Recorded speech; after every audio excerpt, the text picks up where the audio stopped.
Welcome friend my YouTube channel सरकारी gazette. हमारे देश में सरकारी नौकरी का क्रेज पहले से ही रहा है, लेकिन जब से कोरोना महामारी आई है और प्राइवेट सेक्टर में काम कर रहे लोगों की नौकरी गई है, तब से सरकारी नौकरी का क्रेज और अधिक बढ़ गया है।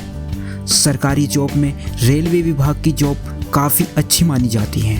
तो दोस्तों, आज हम बात करेंगे रेलवे रिक्रूटमेंट सेल द्वारा जारी विभिन्न पोस्ट के लिए 3612 शानदार वैकेंसी के बारे में, जिसमें हम आपको कम शब्दों में और कम समय में पूरी जानकारी देंगे।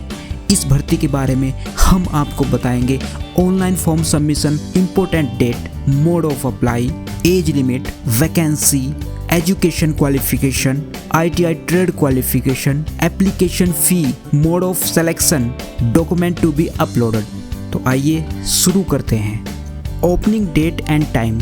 इस भर्ती का फॉर्म फिलअप होने 28/5/2022 से सुबह 11 बजे से स्टार्ट हो चुके हैं और क्लोजिंग डेट एंड टाइम जो लास्ट डेट है वो 27 जून 2022 शाम के 5 बजे तक है। Applicant can be submit their application online only on RRC railway recruitment cell website www.rrc-wr.com। तो इसके ऑनलाइन फॉर्म ही भरे जाएंगे और वो भी रेलवे की आधिकारिक वेबसाइट पर। नेक्स्ट बात करते हैं हम age criteria. Age on 27 June 2022 closing date के हिसाब से रखा गया है। The applicant should have completed 15 year of age and should not have completed 24 year of age age on 27 June 2022। Age पर गवर्नमेंट रूल SC ST को 5 year और OBC को 3 ईयर रिलैक्सेशन है एज में।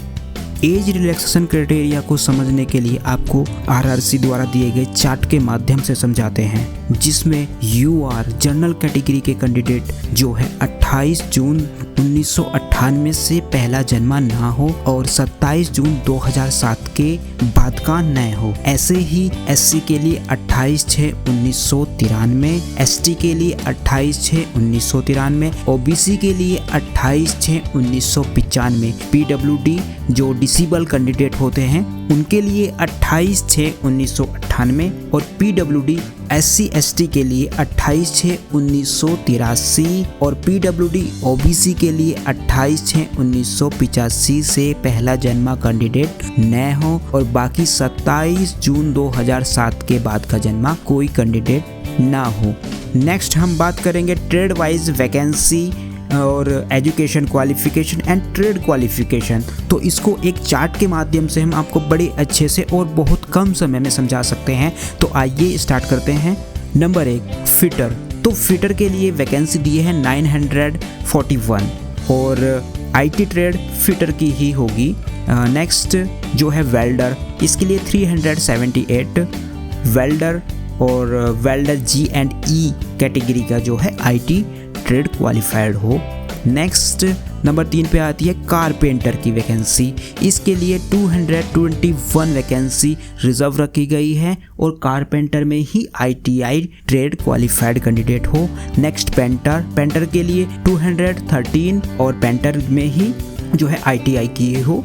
नेक्स्ट डीजल मैकेनिक, इसके लिए 209 vacancy reserve है। Mechanic DSL diesel जो होता है उसमें ITI ट्रेड क्वालिफाइड हो। नेक्स्ट आता है मैकेनिक मोटर व्हीकल, इसके लिए 15 वैकेंसी है।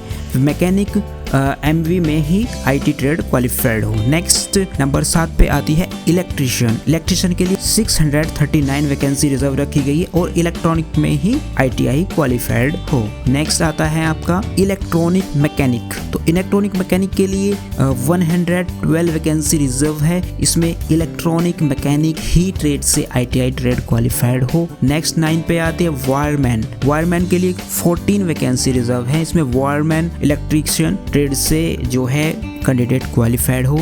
नेक्स्ट 10 नंबर पे आते हैं रेफ्रिजरेटर AC मैकेनिक, इसके लिए 147 वैकेंसी रिजर्व है। Mechanic refrigerator and AC trade से कैंडिडेट क्वालिफाइड हो। नेक्स्ट 11 पाइप फिटर, इसके लिए 186 वैकेंसी रिजर्व है।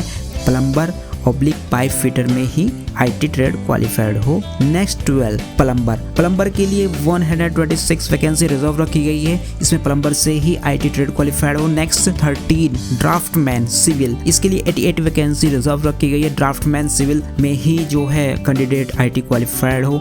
नेक्स्ट आता है 14 होते हैं PASSA, तो ये होते हैं programming and system administration assistant, इसके लिए 252 वैकेंसी रिजर्व रखी गई है, इसमें computer operating and programming assistant में ITI ट्रेड क्वालिफाइड हो। नेक्स्ट 15 स्टेनोग्राफर, इसके लिए 8 वैकेंसी है, स्टेनोग्राफर इंग्लिश में जो है IT क्वालिफाइड हो। नेक्स्ट 16 मैकेनिस्ट में 26 वैकेंसी दी गई है और मैकेनिस्ट में ही जो है IT क्वालिफाइड हो। नेक्स्ट 17 टूनर के लिए जो है 37 वैकेंसी रिजर्व है, इसमें टूनर से ही क्वालिफाइड IT किया हुआ बंदा हो, और इस तरह ग्रांड टोटल 3612 वैकेंसी रिजर्व की गई है टोटल इस रिक्रूटमेंट के लिए। IT ट्रेड क्वालिफिकेशन जो होती है national trade certificate issue bye NCVT/SCVT से क्वालिफाइड कॉलेज या जो भी आपका इंस्टीट्यूट हो वो होना चाहिए, उससे अप्रूव्ड होना चाहिए, तभी वो सर्टिफिकेट जो है मान्य होगा। नेक्स्ट आता है एजुकेशन क्वालिफिकेशन, 10th पास होना चाहिए। नेक्स्ट हम बात करेंगे payment of fee. Application fee non refundable 100 rupees हैं जनरल कैंडिडेट के लिए।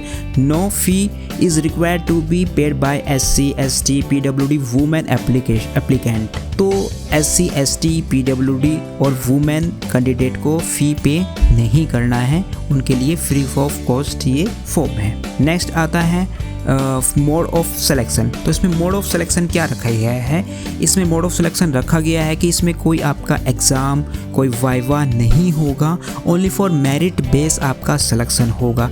जैसे आप जितने भी जो फॉर्म भरेंगे आपके जितने भी परसेंटेज है, परसेंटेज के हिसाब से आपकी जो है मेरिट बनेगी, और मेरिट के बाद ही आपका जो है इसमें मेडिकल है लास्ट में, तो बस वही आपका मेरिट के हिसाब से आपकी मेरिट लिस्ट लगेगी नंबर के हिसाब से।